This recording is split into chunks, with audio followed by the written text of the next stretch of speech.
अस्सलाम वालेकुम रहमतुल्लाह। मैं हूं मुस्तफ़ा कासमी और मेरे साथ आप देख रहे हैं मिल्लत टाइम्स। मगरबी बंगाल असम्बली इंतखाबात का वक्त बहुत करीब आ चुका है और अप्रैल मई में वहां इंतखाब होना तकरीबन तय है। बंगाल असम्बली चुनाव पर पूरे मुल्क में चर्चा, दुनिया भर से बाहर भी बहस हो रही है, क्योंकि बंगाल के चुनाव को हमेशा बहुत अहमियत की निगाहों से देखा जाता है। 2021 में ये चुनाव इस वजह से भी बहुत ज्यादा अहमियत का हामिल हो गया है, क्योंकि एक तरफ टीएमसी और उसके सरबराह ममता बनर्जी है, जो पिछले 10 सालों से रियासत में चीफ मिनिस्टर है, तो दूसरी तरफ उनके सामने बीजेपी है, जो पिछले 10 सालों में बहुत ज्यादा मजबूत हो चुकी है। और बीजेपी का जो पिछले 5 सालों से टारगेट है वो वेस्ट बंगाल है। कहा जाता है सियासी गलियारों में कि सिटीजनशिप अमेंडमेंट एक्ट और एनआरसी जैसे कानून भी बीजेपी ने बंगाल असेंबली को जीतने के लिए या बंगाल में कामयाबी हासिल करने के लिए ही लाया था। अब बंगाल असेंबली चुनाव बहुत करीब आ चुका है। ऐसे में क्या सूरत हाल है बंगाल की? बंगाल का सियासी करवट किस रुख बैठेगा? क्या एक मरतबा फिर टीएमसी की वहां वापसी होगी, या बीजेपी वहां बाजी मारेगी, या फिर एक मखलूत असेंबली बनेगी, या कुछ नई पार्टियों को भी वहां मौका मिलेगा? क्योंकि 2021 में हैदराबाद से असदुद्दीन ओवैसी भी वहां पहुंच चुके हैं। वहां के कई नए मुसलमान चेहरों ने अपनी नई नई पार्टियां भी लॉन्च की है। कांग्रेस और लेफ्ट एक साथ आ गए हैं। यह भी खबर है कि लेफ्ट के कुछ कारकुनान बीजेपी में मिल चुके हैं। तो बंगाल पर बहुत ज्यादा नजर है और इस मर्तबा खासतौर से यूपी और बिहार से ज्यादा बंगाल चर्चे में भी है।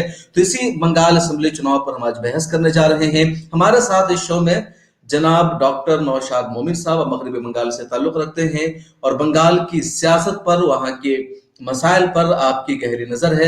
इसके अलावा हमारे साथ है जनाब नूरुल्लाह जावेद साहब। आप सीनियर सहाफी है, यूएनआई से वाबस्ता है और बंगाल के सियासी समाजी इश्यूज पर हमेशा लिखते रहते हैं, आपका कलम चलता है। बंगाल के समाजी और सियासी हालात पर आपकी किताब भी छप रही है, जो कुछ ही दिनों में मंजर आम पर आने वाली है। तो इस हवाले से आज का जो हमारा ये मुज़ाकरा है या जो आज की हमारी बहस है, बहुत अहम है। तो आइए शुरू करते हैं हम आज की चर्चा को। हमारे साथ मौजूद हैं जनाब नौशाद मोमिन साहब। मोमिन साहब, सबसे पहला सवाल आप ही से कि बंगाल असेंबली चुनाव को आप किस नजर से देखते हैं? क्या होने वाला है वहां इन दिनों? देखिए, बंगाल का इंतखाब यकीनन पूरे हिंदुस्तान के लिए एक मिसाल की हैसियत रखता है। और खुशकिस्मती ये है कि बंगाल में जब भी इंतखाब हुआ, साबिका भी हुए हैं, हमेशा बंगाल के बारे में ये कहा जाता है कि बंगाल में हमेशा ऐसा हुआ है कि जो भी इस हुकूमत बंगाल में रही है, उसकी मुखालिफ हुकूमत मरकज़ में रही है।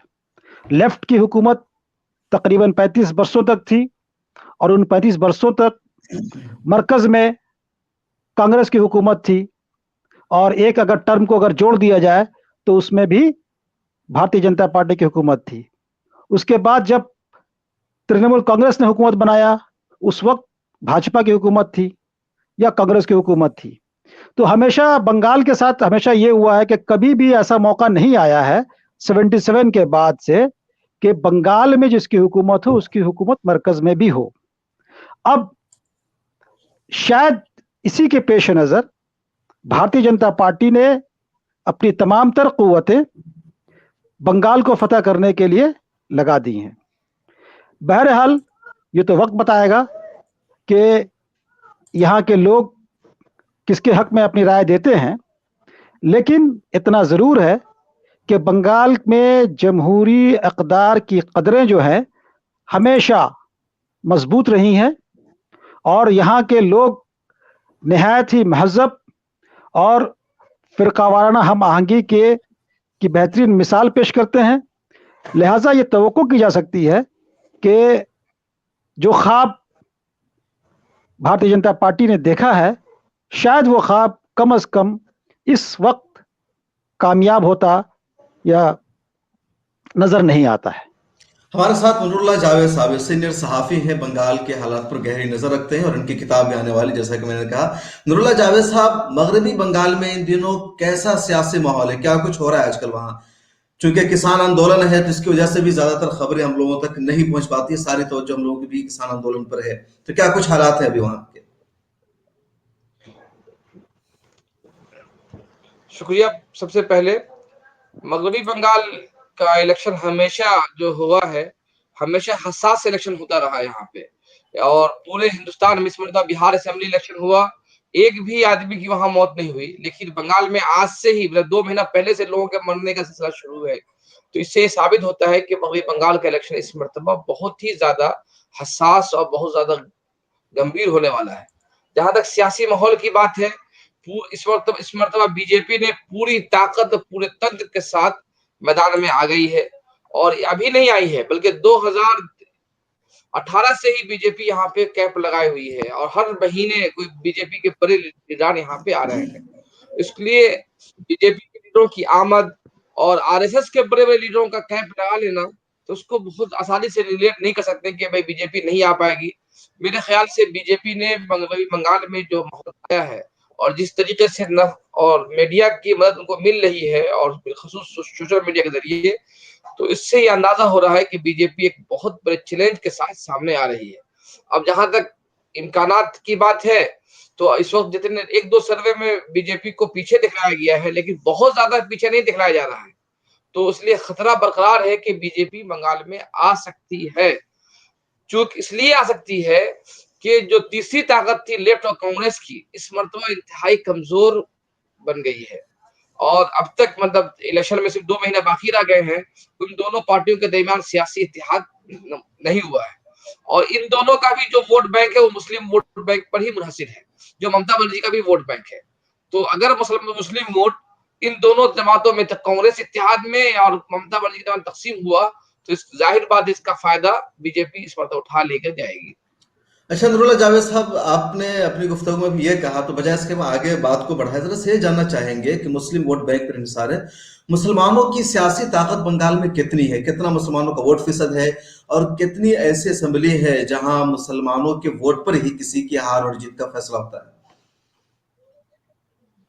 देखिए, मगरबी बंगाल में मुसलमानों का जो वोट शरह सरकारी एतबार से 28% है, और उम्मीद तौर पे लोग बोलते हैं कि ये 30 से 31% के दरमियान मुस्लिम वोट है। बिल्कुल। लेकिन मालदा, मुर्शिदाबाद, नॉर्थ दिनाजपुर, और आपका बीरभूम और नदिया डिस्ट्रिक्ट, इसी तरह साउथ दिनाजपुर और साउथ 24 परगना में मुसलमान, मुर्शिदाबाद में 69% है, मालदा में 51% मुस्लिम वोट है, और मालदा ये नॉर्थ दिनाजपुर में मुस्लिम वोट जो है 49% है, और आपके बीरभूम में 35% है। इस तरह मिलाइएगा तो 120 से 130 ऐसी सीटें हैं जहां पे मुस्लिम वोट एक फैसला कुन पोजीशन में रहती है। लेकिन इस मर्तबा बीजेपी ने 2 बड़ी अहम सीटें जीती है, वो मालदा नॉर्थ की सीट है और नॉर्थ दिनाजपुर की सीट है, जहां लोकसभा में। मालदा नॉर्थ में मुस्लिम वोट 51% है, उसके बावजूद वहां पर बीजेपी ने कामयाबी हासिल की है। नॉर्थ दिनाजपुर में मुस्लिम वोट की शरह 50% है, उसके बावजूद बीजेपी वहां पे कामयाबी हासिल की है, और तकरीबन बेशतर असेंबली हल्कों में बीजेपी को वहां पे लीड मिली है। तो ये बीजेपी ने क्या किया है कि मुस्लिम वोट को, देखिए मुस्लिम वोट तो बिखरना है, अगर ममता बनर्जी और कांग्रेस दोनों दावेदार है मुस्लिम वोट का, लेकिन बीजेपी ने हिंदू वोट को बिलखुसूस, ये जो आपका मालदा देख रहे हैं, मालदा में भी बड़ी तादाद की कबायलियों की, शेड्यूल कास्ट की, शेड्यूल ट्राइब की है, नॉर्थ दिनाजपुर में भी शेड्यूल कास्ट, शेड्यूल ट्राइब, और क्या नाम है, ये बांग्लादेशी रिफ्यूजी की बड़ी तादाद है। बीजेपी और आरएसएस ने सबसे बड़ी जो कामयाबी हासिल की है, इन शेड्यूल कास्ट, शेड्यूल ट्राइब और बांग्लादेशी रिफ्यूजियों को मुत्तहिद कर दिया है। ये सबसे बड़ा फैक्टर है कि पिछले लोकसभा में ये 2 अहम सीटें बीजेपी जीतने में कामयाब हो गई थी। अगर यही सूरत हाल रहा, तो इस मर्तबा बीजेपी वो सीटें इस मर्तबा फिर दोबारा जीत सकती है। अच्छा नौशाद मोमिन साहब, बंगाल के बारे में ये कहा जाता है कि बहुत सेकुलर लोग हैं वहाँ, और मजहबी जुनून तो बंगाल में बिल्कुल नहीं पाया जाता है, और वहाँ कल्चर ज्यादा अहमियत रखता है, हिंदू मुसलमान होना नहीं, बंगाली गैर बंगाली की लड़ाई हमेशा हम लोग भी सुनते रहे हैं। लेकिन ऐसा क्या हुआ कि बीजेपी वहां कामयाब हो गई? बीजेपी के बारे में अमूमन यही तस्वुर है कि बीजेपी जहां भी जाती है तो मजहबी जुनून को भड़का करके कामयाब होती है। यही उसका बेस भी रहा उत्तर प्रदेश में, बिहार में, दीगर जगहों पर चुनाव जीतने का। तो बंगाल में मजहबी कार्ड खेलने में बीजेपी कैसे कामयाब हुई? देखिए, असल में मामला ये है कि 2011 में जब यहाँ की हुकूमत बदली, उस वक्त तक 2011 तक यहाँ पर एक मुतहदा महाज की हुकूमत थी, बाया महाज की हुकूमत थी। और बाया महाज के हवाले से ये बात उमूमी तौर पर कही जाती है, बल्कि यकीनी तौर पर कही जाती है कि ये लोग मजहब को तरजीह नहीं देते और मजहब और सियासत का इंसलाक कभी नहीं होने देते। तो लिहाजा ऐसी सूरत में ये जब तक बंगाल में रही, इन्होंने हत्तल मकदूर कोशिश की कि मजहबी जुनून यहाँ ना पनप पाए। लेकिन 2011 के बाद जब हुकूमत बदलती है तो उस वक्त का जो अदाद शुमार जो था कि तकरीबन 700 आरएसएस के कैंप हुआ करते थे 2011 तक, और आज की तारीख में तकरीबन 2,500 से 3,000 के करीब आरएसएस के कैंप यहां बन चुके हैं। तो जाहिर है कि ये 10 वर्षों में, इन 10 वर्षों में जो तब्दीली रूनुमा हुई, उसका खातिर खा फायदा भारतीय जनता पार्टी ने उठाया है। और एक बात तो अपनी जगह मुसल्लम है कि हम या आप या कोई भी जितना भी खुद को सेक्युलर कहे, जितना भी खुद को सेक्युलर कहे, लेकिन उसके अंदर भी कहीं ना कहीं एक फिरका परस्ती रहती है। अब ये अलग बात है कि वो फिरका परस्ती का उनसुर कितना फीसद है, उसकी बुनियाद पर तमाम मामले सामने आते हैं। बंगाल में भी बहरहाल जो लोग सेक्युलर हैं, चाहे वो हिंदू हो या मुसलमान हो, लेकिन उनके अंदर भी मजहबी जुनून तो है। और मैं समझता हूं कि जो नई नस्ल जो आई है, नई नस्ल जो 10 साल में जो नस्ल आई है, उनके अंदर जिस तरह से मीडिया पूरे मुल्क के माहौल को परागंदा करके बैठी थी, उसका भी खातिर खा असर पड़ा है बंगाल में। और जो कि नई नस्ल, ये मीडिया वाली बात नहीं समझ आई, जो नफरत या जहर फैलाने काम ये हिंदी मीडिया वाले कर रहे हैं, हिंदी चैनल या इंग्लिश चैनल। मेरे ख्याल में बंगाल में तो बंगला मीडिया ही ज्यादा हावी है, बंगाली लैंग्वेज में ही। तो इधर की मीडिया का उधर कैसे प्रभाव हो रहा है, कैसे असरअंदाज? देखिए असल में देखिए मामला यह है कि भाई जी टीवी जो है, हिंदी में जो जी टीवी है, या आपका आनंद एबीपी आनंद है, ठीक है, जो कि बंगाल में भी उसका चैनल है। न्यूज 18 बांग्ला भी यहाँ शुरू हो चुका है, वो हिंदी में भी है।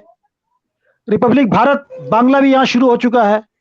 तो कहने का जो मेन कोर जो है जो मीडिया का, चाहे वो हिंदी जबान में हो यकीनन, लेकिन रीजनल लैंग्वेज में भी उन्होंने अपना काम शुरू किया है। और जो काम वहां कर रहे थे वो काम इलाकाई जबान में भी करने की कोशिश कर रहे हैं। तो जाहिर है कि ऐसी सूरत में तो माहौल खराब होना तो लाजमी है। आपने नौशाद साहब, वाकई के इन्होंने नेशनल चैनल के साथ रीजनल चैनल भी शुरू किया, और जो नेशनल चैनल में जो लोग एक गंद फैला रहे हैं, जहर घोल रहे हैं समाज में, नफरत को फैलाते, बल्कि मैं तो इसे दहशतगर्दी कहूं कि दहशतगर्दी लोगों ने फैलाई है पिछले 5-6 सालों में। तो अब रीजनल चैनल के जरिए भी यही काम कर रहे हैं, जो समझने की जरूरत है। और इसीलिए बार बार कई सीनियर लोग कहते हैं कि आप टीवी चैनलों को देखना बंद कीजिए, ये समाज को बर्बाद कर रहे हैं। नूरुल्लाह जावेद साहब, आपसे जानना चाहेंगे कि ये बात तो बहुत हो रही है कि बीजेपी फिरका परस्त पार्टी है, या बीजेपी ने बहुत जबरदस्त टक्कर दी है ममता बनर्जी को, लेकिन क्या ममता बनर्जी का जो पिछले 10 साल का काम काज है, यानी जो रिपोर्ट कार्ड है, उसको आप किस तरह देखते हैं? क्या ममता बनर्जी का जो काम काज पिछले 10 सालों का रहा वो कैसा रहा? अपने काम काज की बुनियाद पर ममता बनर्जी डिजर्व करती है तो अगली मर्तबा भी सरकार में आए, या बीजेपी के ताकतवर होने की वजह यह भी है कि ममता बनर्जी ने काम काज नहीं किया, सिर्फ जज्बात से काम लिया, इस्तेहसाल किया आवाम का? क्या है सच्चाई? अच्छा, मैं असल में इस सवाल का जवाब देने से पहले मैं पिछले सवाल बात में जो नौशाद साहब ने किया है और आपने सवाल, उसमें मैं एक बात बढ़ाना चाहता हूँ कि जो बंगाल के बारे में जो बात कही जाती है कि एक फिरका परस्ती कभी नहीं रही है, तो ये आधी सच्चाई है। मगरबी बंगाल ही एक ऐसा स्टेट है जिसने सबसे पहले हिंदुस्तान की तकसीम का तस्वुर पेश किया था मगरबी बंगाल में। और मगरबी बंगाल के ही बंकम चटर्जी थे जिन्होंने आनंद मठ लिखा, जिन्होंने वंदे मातरम का तस्वुर दिया। तो बंगाल की मिट्टी में फिरका परस्ती की चिंगारी बहुत पहले से दबी हुई थी। और 1905 में मजहब की बुनियाद पर बंगाल एक बड़ा तकसीम हो चुका था, 1905 में। लेकिन हिंदुस्तान की आजादी के बाद जो तबका इक़्तिदार में आया वो बड़ी बड़ी जाति के लोग ये ब्राह्मण आए, ब्राह्मण या कास्ट लोग आए और उसके बाद कम्युनिस्ट तहरीक शुरू हुई यहाँ पे। कम्युनिस्टों ने क्या किया कि इक़्तिदार को अपने हाथ में रखा। इक़्तिदार कौन लोग थे इक़्तिदार में? कम्युनिस्टों के इक़्तिदार में ये ब्राह्मण ब्राह्मण, लोग थे सर। बनर्जी, चटर्जी यही लोग थे इक़्तिदार में। हम्म। ब्राह्मण लोग थे। ब्राह्मणों ने देखा कि इक़्तिदार अपने हाथ में है और हमेशा रहनी है, तो उन्होंने मज़हब के सवाल को हटा के तबक़ाती सियासत को आगे बढ़ा दिया। मतलब गरीबी, अमीरी, महरूम और फैज़याब लोगों की सियासत को आगे बढ़ाया, लेकिन इक़्तिदार उनके हाथ में रहा। लेकिन जब ममता बनर्जी इक़्तिदार में आई, तो ममता बनर्जी ने लेफ्ट को तोड़ने के लिए मज़हब का सहारा ली, मज़हबी सियासत का सहारा ली। जो चिंगारी जो दबी हुई थी बंगाल की सियासत में, ये बंगाल की सरज़मीन में फ़िरका परस्ती की, वो अचानक उभर गई। और ऐसा नहीं कि ये बोलना कि बंगाल में नहीं है। आप देखिएगा बिहार में या आप देखिए अपने यूपी, आपके यूपी में, वहाँ पे मंडल मंडल की शासक आई, लेकिन बंगाल में मंडल की शासक को होने ही नहीं दिया गया। एक ज़माने में ज्योति बसु ने कहा कि बीजेपी को वोट दे दो, लेकिन मायावती को वोट मत दो। मायावती को बढ़ने नहीं दिया बिल्कुल। गया। क्यों? कि ये लोग जितने लोग थे, ये क्या ना राजपूत और ये ब्राह्मण और कास्ट, ये नहीं चाहते थे नीचे तबके में आए। लेकिन देखिए बीज इसलिए यहाँ बोलते हैं, अभी मेरी किताब जो आ रही है, उसमें मैंने उसका ज़िक्र किया है कि भद्रलोक जो है यहाँ के अशराफिया, बंगाली अशराफिया जिसको यहाँ बोला जाता है भद्रलोक। तो ये किस तरह से बंगाल में गुज़श्ता 100-200 साल से हुकूमत करते हुए आ रहे हैं। लेकिन बीजेपी ने क्या किया? बीजेपी ने ममता बनर्जी की मजहबी सियासत का फायदा उठाया और सोशल इंजीनियरिंग किया। अभी जो दिलीप घोष जो बीजेपी के सदर हैं और शायद कि अगर बीजेपी इक़्तिदार में आएगी तो वो शायद कि सीएम के कैंडिडेट ही बने। वो आते हैं नॉर्थ दिनाजपुर के इलाके, इस ये क्या नाम है, मेदिनीपुर के इलाके से, बिल्कुल बंगाल से 2 250-300 किलोमीटर दूरी से आते हैं और बैकवर्ड क्लास से आते हैं। पहली मर्तबा बीजेपी ने एहसास दिलाया बंगाल की सियासत में कि सिर्फ कलकत्ता के लोग ही सीएम क्यों बनेंगे? कलकत्ता के रहने वाले लोग, कलकत्ता के ब्राह्मण ही क्यों सीएम बनेंगे? आप भी सीएम बनिएगा। और दिलीप घोष की वजह से पूरा जो कबायली इलाका था, आपका ये क्या नाम है, पुरुलिया, बांकुरा, जो कबायली इलाके हैं, जंगल महल जिसको हम लोग बोलते हैं, जंगल महल, फिर इधर नॉर्थ बंगाल में अलीपुरद्वार, जलपाईगुड़ी, कूच बिहार, जितने इलाके थे, इस बैकवर्ड सियासत की ने बीजेपी ने पहली मर्तबा बंगाल की सियासत में किया और उसका फायदा उठाया। बीजेपी ने कम्युनल सियासत का फायदा उठाया है और सोशल इंजीनियरिंग भी की है। अच्छा, जहाँ तक तो बात है ममता बनर्जी की ममता बनर्जी, जी, जी, ये जहाँ तक तो सवाल पहले वाला ममता बनर्जी सवाल का था। अब है, हमारे दूसरे सवाल का जवाब। हाँ, जहाँ तक सवाल ममता बनर्जी का है कि ममता बनर्जी एक ऐसी वज़ीर आला है, जो इक़्तिदार में आई और सिर्फ़ 15-20 दिन के बाद ऐलान कर दिया कि हमने सचर कमेटी की रिपोर्ट को अमल कर लिया है। ये ज़ाहिर-सी बात है कि अपने आप में मज़ाक था। फिर सुल्तान अहमद मरहूम ज़िंदा थे, उन्होंने ये क्या नाम है, ये राजेंद्र सचर को बंगाल बुलाए और 5 स्टार होटल में उनको दावत दी गई। वहाँ पे जो प्रेस कॉन्फ्रेंस हुआ उसमें ये ऐलान हुआ कि ममता बनर्जी ने 98% सचर कमेटी की सिफारिशात को कबूल कर लिया है। ज़ाहिर-सी बात है कि एक शख्स जो अभी पूरी कमेटी की रिपोर्ट बनाया हो, जिनके सामने पूरे हिंदुस्तान के हालात हों, वो तो अचंभा रह जाएगा कि भाई एक वज़ीर आला सिर्फ़ 6 महीने 20 दिन में कैसे नाफ़िज़ कर दी। वो मायूस होकर लौट गए। अब ममता बनर्जी की तकरीर 2011 से लेकर 2013 तक की आप सुनेंगे, उसमें ममता बनर्जी मुतअद्दिद मर्तबा बोलती है कि मुसलमानों के लिए कॉलेज बनाएँगे, मुसलमानों के लिए बाज़ार बनाएँगे, मुसलमानों के लिए अलग हाट बनाएँगे, मुसलमानों के अलग मार्केट बनाएँगे। इस तरह की सियासत का बीजेपी ने फ़ायदा उठाया और बीजेपी ने ये कामयाब हो गई ये बतलाने में लोगों को कि ममता बनर्जी को सिर्फ़ और सिर्फ़ मुसलमानों की फ़िक्र है। और दूसरी जो खराब बात जो हुई है, वो हमारे उलमाए किराम का बिला दरेग ममता बनर्जी के प्रोग्रामों में शिरकत करना। टोपी दाढ़ी पहनकर और एक साहिब उलमाए किराम की तो ज़िम्मेदारी थी कि वो मुसलमानों की रहनुमाई करते। हुकूमत के सामने मसाइल रखते, लेकिन मसाइल को रखने के बजाय आप देखिए जितने भी सरकारी प्रोग्राम हुए हैं, इधर चंद दिनों के अब हालिया दिनों को छोड़कर सब में कलकत्ता के 2-3 इमाम जो है बड़ी स्टेज पर नमूदार होते थे और इस तरह से ममता बनर्जी ने ये अपने आप को साबित करने की कोशिश की कि हम मुसलमानों के मैं ही ठेकेदार हूँ और ये हम बड़े-बड़े इमाम मेरे साथ हैं। जबकि हकीकत ये है कि 10 साल में सिवाय एक मर्तबा जिसमें डॉक्टर मन्जूर आलम शामिल हैं, एक मर्तबा की ममता बनर्जी ने किसी भी मुस्लिम वफ़द से मुलाकात नहीं की है। किसी भी 10 साल में पहली वज़ीर आला होंगी। बीजेपी के भी वज़ीर आला मुसलमानों के वफ़द से मुलाकात करते रहे हैं, बातचीत करते रहे। खुद नरेंद्र मोदी बातचीत किया कई मर्तबा मुसलमानों के वफ़द से। अमित शाह ने मुलाकात की मुसलमानों के वफ़द से। लेकिन ममता बनर्जी एक वाहिद सीएम है हिंदुस्तान की जिन्होंने एक मर्तबा डॉक्टर मंजूर आलम की क़यादत वाली मिली काउंसिल के वफ्द के अलावा किसी भी मुसलमानों के उससे आज तक उन्होंने बात ही नहीं की। चुनांचे 2002 में डॉक्टर अखलाकुर रहमान किदवई की क़यादत में जो एक कमेटी बनाई गई थी, मसा एजुकेशन कमेटी, जिस कमेटी ने अपनी सिफारिशात की थी कि बंगाल में इस तरह से निज़ाम तालीम को अच्छा किया जाए और मदरसों के निज़ाम को मुस्तहकम करके मुसलमानों को आगे लाया जा सके। आज हालत ये है कि मगरबी बंगाल के 614 मदरसे में तकरीबन 20,000 सीटें खाली है। बेशतर उर्दू मीडियम स्कूलों में टीचर्स नहीं है। और लेकिन दूसरी तरफ आप लोग दिल्ली में बैठ के सोचते होंगे कि ममता बनर्जी मुसलमानों के लिए बहुत काम कर रही है। और आज भी ये रिपोर्ट है बंगाल में कि जिन इलाकों में मुसलमानों की आबादी 30% से ज्यादा है, वहां पे 1 लाख की आबादी पर सिर्फ 7 हॉस्पिटल हैं। जबकि मिदनीपुर, पुरुलिया, बांकुड़ा ये बैकवर्ड इलाके हैं, लेकिन वहां मुसलमानों की आबादी 5 से 10% है, वहां पे 1 लाख की आबादी पर 13-14 हॉस्पिटल है। खुद कलकत्ता शहर में मुसलमानों की आबादी 20% है, यहाँ पे 22 यूनिवर्सिटी है, यहाँ पे 8 यूनिवर्सिटियां हैं। और मालदा, मुर्शिदाबाद, नॉर्थ दिनाजपुर, जहां पे मुसलमानों की 3 जिला मिलाकर मुसलमानों की आबादी 60% औसत होती है, वहां पे सिर्फ 1 यूनिवर्सिटी है। तो ये जो ममता बनर्जी ने जिस तरह से शासन की है, हाँ, स्कॉलरशिप उन्होंने बड़े पैमाने में तकसीम की, क्योंकि लोग ये पैसा लोगों के हाथ में जाता है तो हर आदमी खुश है कि मेरे जेब में पैसा आया। लेकिन स्कॉलरशिप से तालीम बेहतर नहीं होती है।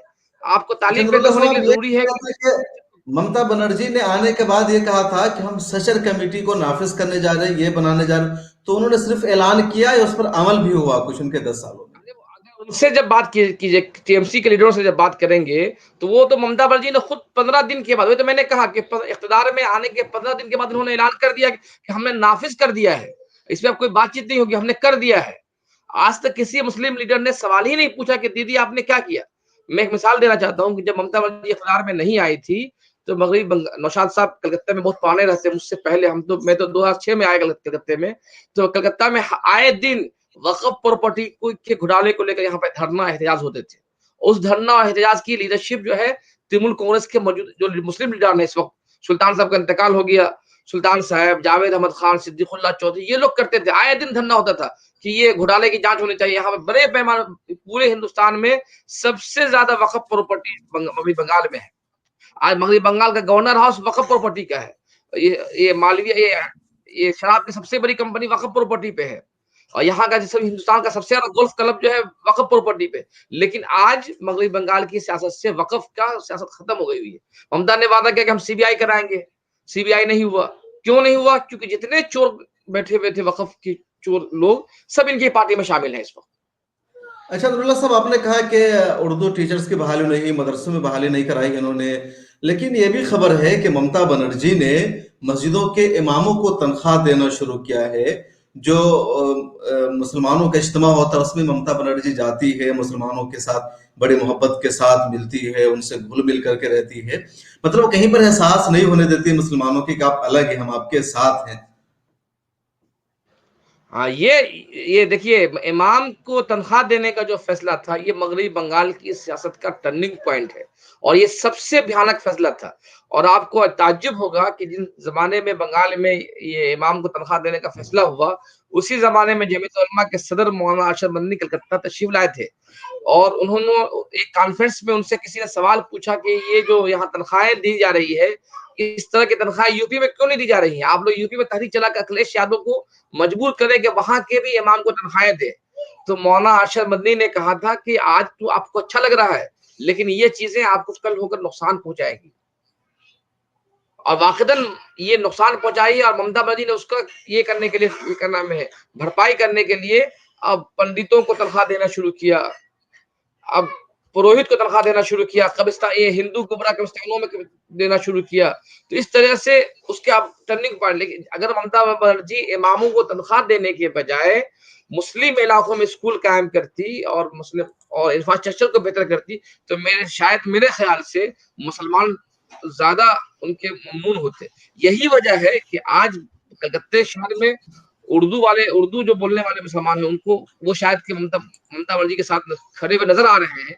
लेकिन आपको शायद कि मालूम होगा अब्बास सिद्दीकी की लीडरशिप में अब्बास सिद्दीकी एक अच्छा, उस बड़ी पर बातचीत करेंगे, लीडरशिप उस खड़ी पर हो गई है बातचीत ममता करेंगे बनर्जी के वो। साथ। नौशाद मोमिन साहब, जी जी। नूरुल्लाह जावेद साहब अभी काफी देर से बोल रहे थे, इन्होंने जो बातें की है, आपको क्या लगता है, सही कह रहे हैं, आप एग्री करते हैं या इसमें कुछ बातें हैं जो हकायत के खिलाफ भी है? नहीं, बातें तो 100% दुरुस्त हैं। हाँ, ये जरूर है कि जितना शोर किया गया है इस हुकूमत के जरिया, उतना काम तो नहीं हुआ है।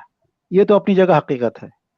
और ये भी हकीकत है कि हमारे जो बंगाल के जो सियासी रहनुमा है, खुद साख्ता, हम्म। वो उनका जो जहनी मिजाज मिलान है, जहनी मिलान, वो गुलामी की तरफ। और जाहिर है कि जब गुलाम और आका का मामला होता है, तो कोई भी गुलाम किसी भी आका को नाखुश करना नहीं चाहता। मतलब तो कहने का जाहिर है, मतलब ऐसी इनमें जो बात है मुस्लिम कि लीडरशिप थी, उन लोगों ने उनके साथ मिल करके बस अपनी पर्सनालिटी को डेवलप किया, अपना फायदा, बिल्कुल, कौम के लिए उन्होंने कुछ नहीं सोचा, आवाम के लिए कोई भलाई की बात नहीं की। बिल्कुल, अच्छा, एक और बिल्कुल, अहम बिल्कुल। मुद्दे की तरफ हम बढ़ते हैं, ये बातें तो हो गई है। अभी बंगाल को लेकर के जो चर्चा है देश भर में मुसलमानों के दरमियान खासतौर पर, वो ये है कि एक तो वहां असदुद्दीन ओवैसी साहब गए हैं, वो अपनी पार्टी को वहां लॉन्च कर रहे हैं वेस्ट बंगाल में, बिहार में उन्होंने कामयाबी मिली, उनके हौसले बुलंद हुए। और दूसरी तरफ एक अब्बास सिद्दीकी का, अब्बास सिद्दीकी नाम है गालिबन, उन्होंने अपनी एक नई सियासी पार्टी बनाई है, उनका भी चर्चा है, कहा जा रहा है कि जो मुस्लिम यूथ है बहुत ज्यादा उनकी तरफ मायल हो रहे हैं। तो ये पूरा क्या है नूरुल्लाह जावेद साहब, जरा बताएं इस हवाले से आप। देखिए, पहली बात असदुद्दीन ओवैसी साहब की, तो असदुद्दीन ओवैसी साहब की सियासत के लिए मगरबी बंगाल में इम्कानात बहुत कम है। जिस तरीके से वजह? ओवैसी साहब शासक करते हैं, हाँ, जिस तरीके से ओवैसी साहब शासक करते हैं, वो शायद बंगाल के वोटरों को लुभा नहीं पाए।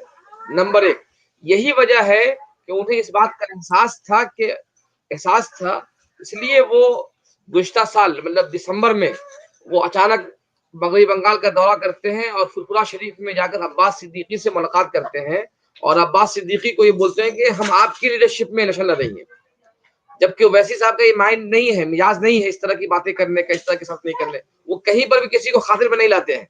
लेकिन बंगाल में आकर एक नए लड़के को, जो जिसकी उम्र सिर्फ 38 है, जो और वो लड़का जो सियासत में बिल्कुल नया है, उसको जाकर बोलना कि हम आपके लीडरशिप में लड़ रहे हैं, तो ये उनको एहसास है कि बंगाल की सियासत उनके लिए बहुत ज्यादा ये नहीं है। मुमकिन हो नॉर्थ दिनाजपुर, जो किशनगंज से जो सटा हुआ क्यों इलाका है, सूटेबल नहीं वहां आए। नूरुल्लाह साहब? जब लेकिन बीजेपी मजहब के नाम पर वहां अपनी सियासत में कामयाब हो सकती है, तो वैसे साहब क्यों मजहब के नाम पर कामयाब नहीं हो सकते? बल्कि कहा यह जाता है कि जहां जहां बीजेपी कामयाब होती है, वहीं असदुद्दीन ओवैसी साहब भी कामयाब होते हैं, क्योंकि दोनों का सियासी नजरिया एक जैसा है। तो अव्वल बंगाल बात की ये जो है, सरजमीन है दो सिर्फ चीज एक के बोल। लिए जरखेज है, दूसरे के लिए नहीं। जी। देखिए, बीजेपी के जो हुई है, वो बीजेपी के लिए अचानक रातों रात दरखेज नहीं हुई है। बीजेपी ने 2011 से मेहनत करती आ रही है। बीजेपी के पीछे आरएसएस है, बजरंग दल है। आपका तकरीबन जब 2011 में सिर्फ बजरंग दल का सिर्फ और सिर्फ 100 ब्रांचेस थे बंगाल में। इस वक्त 7,000 ब्रांचेस काम कर रहे हैं और बजरंग दल के मेंबरानों की तादाद सिर्फ 230 या 34 थी। इस वक्त 10,000 मेंबरान है बंगाल में। तो ये बीजेपी रातों रात बंगाल की सियासत में नमूदार नहीं हुई है, लेकिन ओवैसी साहब रातों रात हीरो बनना चाहते हैं। एक तो ये हुआ। सेकंड प्रॉब्लम ओवैसी साहब की ये है कि ओवैसी साहब सख्त हार्ड उर्दू बोलते हैं और और बंगाल में उनकी उर्दू के मुकाबले में बंगाली उनकी उर्दू को समझ पाने से कासिर है।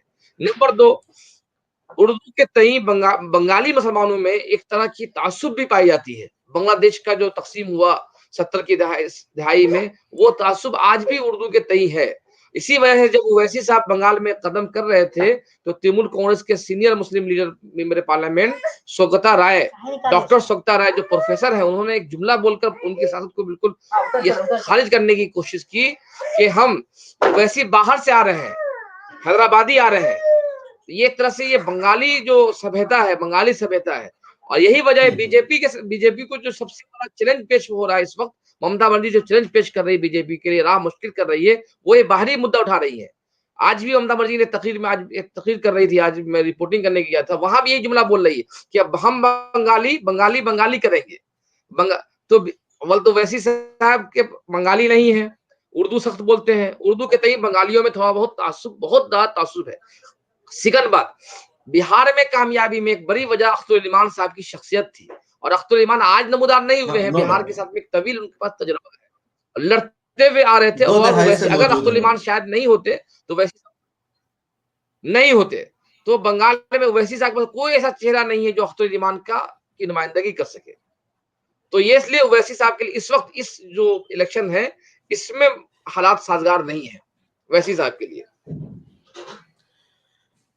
अच्छा, नौशाद मोमिन साहब, क्या वाकई हालात साजगार नहीं है और एक अफजल सिद्दीकी नया चेहरा बनकर आए हैं, तो क्या उनकी तरफ रुझान अब हो बात सकता है मुसलमानों का, नौजवानों का? अब देखिए, असल का मामला ये है कि अवैसी पिछले 5-7 सालों के दरमियान एक पार्टिकुलर कम्युनिटी जो है हमारी, उस कम्युनिटी पर अच्छा खासा असर आराम से डाले कुर्सी हैं। लगा के बैठ, हाँ आराम से बैठ जाओ, आराम से।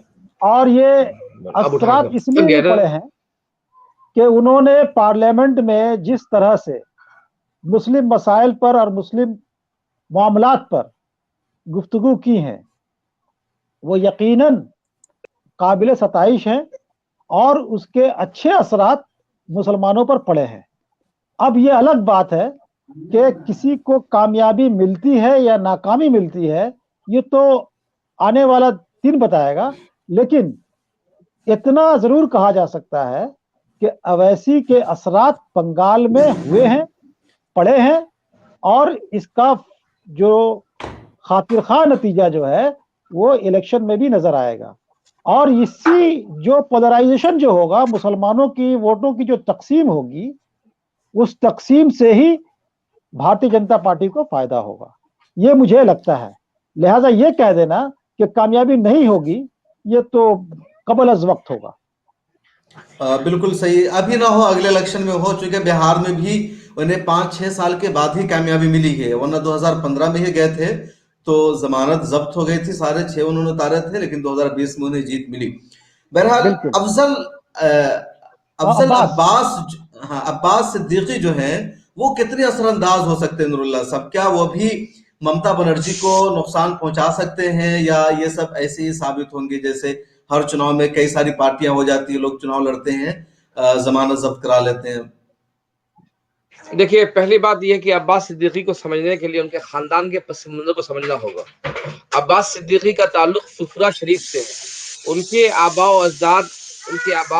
अजदाद में हजरत मौलाना अबू बकर सिद्दीक साहब थे, जो बगदाद से हिंदुस्तान तशरीफ लाए, और ये जो खलीज बंगाल का जो इलाका है, यहाँ पे बड़े पैमाने पर सूफिया किराम बंगाल में तशरीफ लाए। इसलिए बंगाल में बड़े बड़े खानकाहें हैं, और इन खानकाहों का बंगाल के मुसलमानों पे गहरा तो और उन तमाम खानकाहों में सबसे मजबूत खानका जो है वो फुरफुरा शरीफ की खानका है, जो तकरीबन आपके साउथ 24 परगना, नॉर्थ 24 परगना, नदिया, बीरभूम और कुछ मालदा के इलाके में यहाँ इनके इस खानका का बड़ा असर है।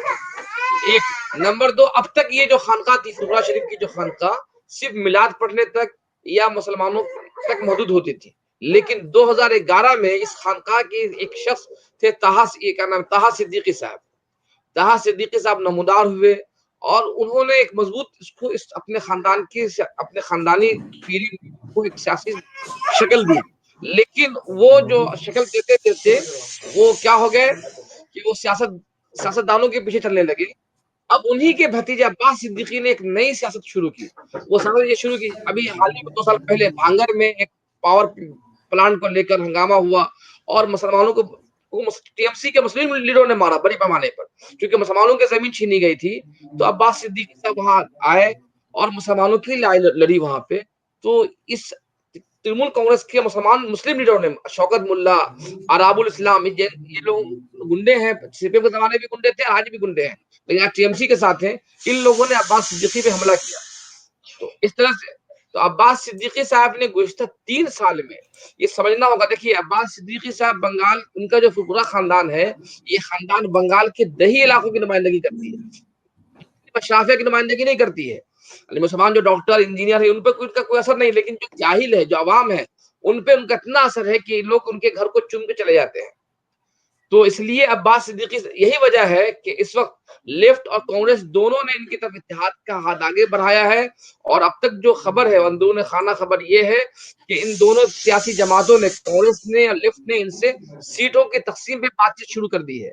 और मुमकिन है आइंदा चंद दिनों में इन तीन जमातों का इत्तेहाद हो जाएगी। पहली मर्तबा हो रहा है हिंदुस्तानी सियासत में कि कोई नई सियासी जमात बनती है मुसलमानों की, उसको कांग्रेस जैसी बड़ी सियासी जमात जो हमेशा मुस्लिम लीडरशिप के खिलाफ रही है, लेफ्ट जो हमेशा मुस्लिम लीडरशिप के खिलाफ रही है, उन दो जमात अहमियत दे रही है। तो इसका मतलब ये है कि इनका अब्बास सिद्दीकी का बंगाल में असर है। चुनांचे कल तक जो अब्बास सिद्दीकी साहब के लोग वैसी साहब के साथ लड़ना चाहते थे, आज वो उनके लोग हम जैसे सहाफियों को बोल रहे हैं कि आप मजमून लिखकर उनको बतलाइए कि जिस तरीके से आप मुस्लिम लीग में ये केरला में इलेक्शन नहीं लड़ते हैं, जिस तरीके से आप क्या नाम है आसाम में अजमल साहब से इलेक्शन नहीं लड़ते हैं, तो इस तरीके से आप बंगाल मत आइए, बंगाल हमारे लिए छोड़ दीजिए। और जिस तरीके से कांग्रेस ने 10 साल के बाद ही सही बदरुद्दीन अजमल साहब की सियासत को कबूल किया है, एक्सेप्ट किया है, तो 10 साल के बाद एक्सेप्ट किया है। लेकिन अब्बास सिद्दीकी एक ऐसी सियासी शख्सियत बनकर नमदार हुए हैं जिसको कांग्रेस ने पहले दिन से कबूल किया है। खुद असेंबली में जो अपोजिशन लीडर है अब्दुल मन्नान, उन्होंने सोनिया गांधी को खत लिखकर, एक तवील खत में लिखा और कहा कि अगर हम कांग्रेस अगर उनसे इत्तेहाद कर लेती है अब्बास सिद्दीकी से, तो कांग्रेस को फायदा पहुंच सकता है।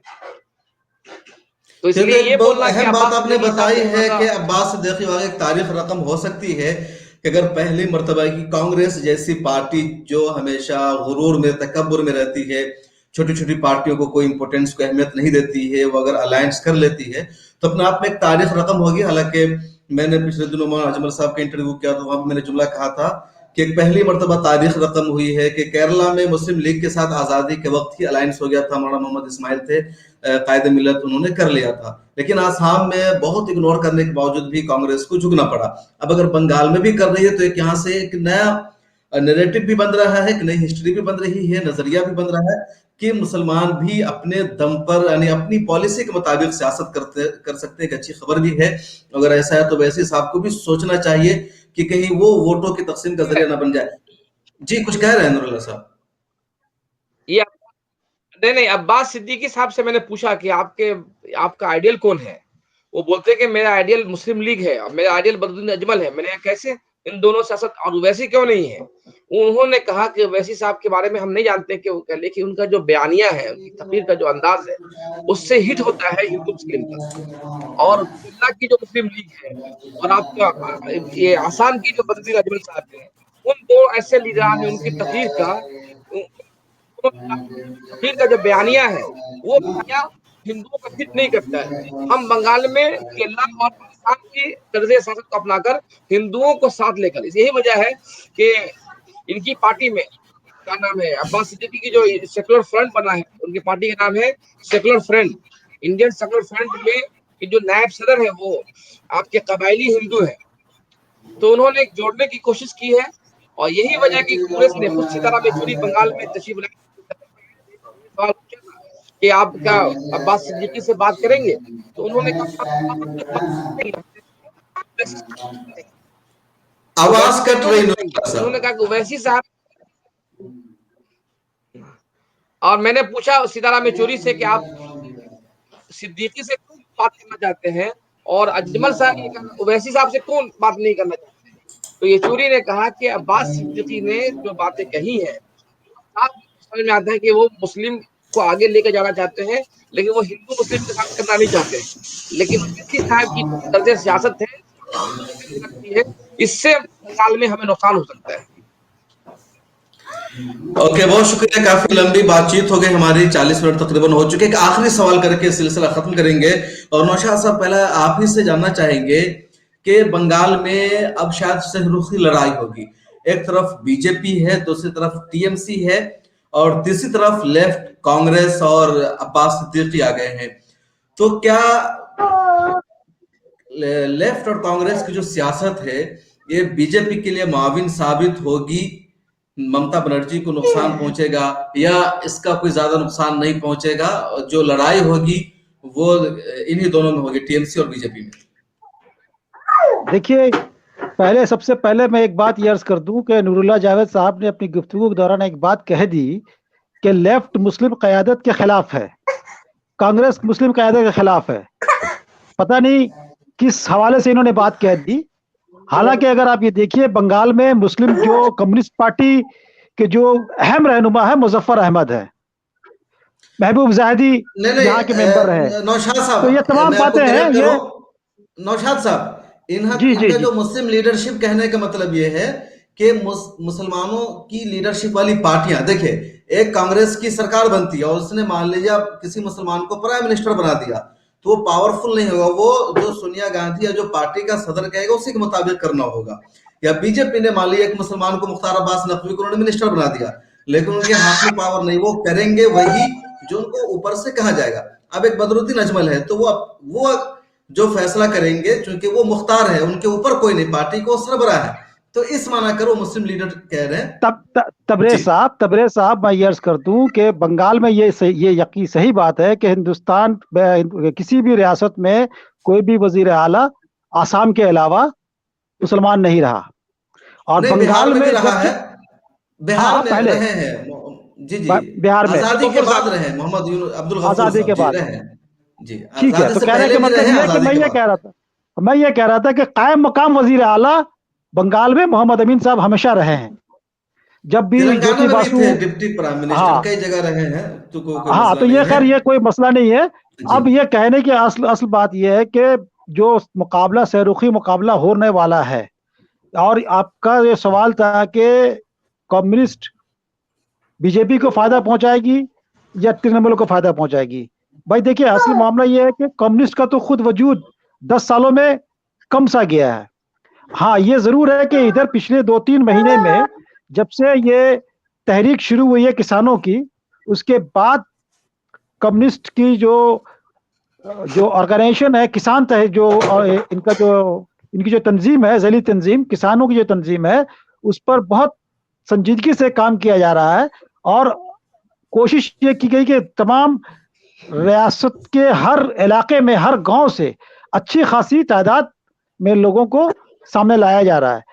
ये कहना कि कम्युनिस्ट तो अपनी जगह बनाने के लिए है। नौशाद साहब ने साफ लफ्जों में कि क्या होगा, मतलब क्या इसकी तरफ भी वोट जाएगा, मतलब साफ साफ लफ्जों में कहे, कांग्रेस की अपनी कम्युनिस्ट की अपनी हैसियत है, मतलब लेफ्ट और कांग्रेस का जो अलायंस है वो किस पोजीशन में रहेगा, साफ लफ्जों में मैं जानना चाह रहा हूँ। देखिए, मैं समझता हूँ कि जो साबिका जो सीट जितनी मिली थी उतना तो कम से कम बहाल रहेगा ही। हो सकता है कि उससे कुछ जायद भी हो। तो अगर उतना होता है या उससे नुकसान हो, तो एक तरह से बीजेपी को फायदा पहुंचेगा अपने आप में, टीएमसी का नुकसान होगा। जाहिर नुकसान तो बिल्कुल। नूरुल्लाह साहब, आपका क्या कहना है इस बारे में? देखिए, मेरा कहना यह है कि इन दो सियासी जमातों का इत्तेहाद जो है ममता बनर्जी को फायदा पहुंचाएगा। इसलिए फायदा पहुंचाएगा ममता बनर्जी को कि इन दो सियासी जमात के इत्तेहाद के नहीं होने की वजह से पिछले लोकसभा के इंतखाब में बीजेपी को फायदा पहुंचाया था। बहुत एक बड़ा वोटर ऐसा है जो ममता बनर्जी को भी पसंद नहीं करता है और बीजेपी को भी पसंद नहीं करता है। अगर पिछले इलेक्शन में क्या हुआ था कि कांग्रेस और लेफ्ट के दरमियान इत्तेहाद नहीं हुआ था, इसकी वजह से जो ममता मुखालिफ वोटर्स थे सब के सब बीजेपी को वोट दे दिए थे। इस मर्तबा ऐसे वोटर्स जो बीजेपी को पसंद नहीं करते हैं लेकिन ममता को भी पसंद नहीं करते हैं, वो वोट उनके पास जाएगा और ये बीजेपी के लिए नुकसान होगा। तो बीजेपी को नुकसान पहुंचाएगा। तो बहुत शुक्रिया तफसीली बातचीत। बहुत सारे वोटर ऐसे हैं जो ममता को पसंद नहीं करते लेकिन बीजेपी को पसंद नहीं करते, वो वोट वहां जाएगा। पिछले इलेक्शन में, लोकसभा इलेक्शन में दोनों जमातों के दरमियान इत्तेहाद नहीं हो पाया था। उस इत्तेहाद के नहीं होने की वजह से जो कम्युनिस्ट का वोटर था, कांग्रेस का वोटर था, ममता की दुश्मनी में बीजेपी को वोट दे दिया। अगर ये दो जमातें ताकत से लड़ेंगी तो शायद कि अब वो वोट बीजेपी को नहीं जाएगा। तो बहुत शुक्रिया, बहुत अच्छी बातचीत रही। हमारे साथ है डॉक्टर नौशाद मोमिन साहब और जनाब नूरुल्लाह जावेद साहब, दोनों कलकत्ता मगरबी बंगाल से हमारे साथ जुड़े और बंगाल की सियासत पर बहुत तफसीली बातचीत हुई। खुल करके लोगों ने हर एक मुद्दे पर बताया कि बंगाल की फिजा इस वक्त कैसी है, कैसा सियासी माहौल है, कि सियासी पारा कितना गर्म हुआ है, मुसलमानों की क्या पोजीशन है, नन मुस्लिमों की क्या सूरत हाल है, किस पार्टी में इस वक्त कितना दम है, कौन कितनी ताकत के साथ चुनाव लड़ रहे हैं और वहां का रिजल्ट क्या हो सकता है। आपके जहन में बंगाल चुनाव को लेकर क्या है, आप क्या सोचते हैं, कमेंट सेक्शन में अपनी बात जरूर लिखें। बंगाल की सियासत पर, बंगाल चुनाव पर मिलत टाइम्स में इस तरह की डिबेट आइंदा भी आपको देखने को मिलेगी। फिलहाल दीजिए इजाजत, आज इतना ही। आप सभी का बहुत शुक्रिया। अस्सलाम वालेकुम। वालेकुम अस्सलाम।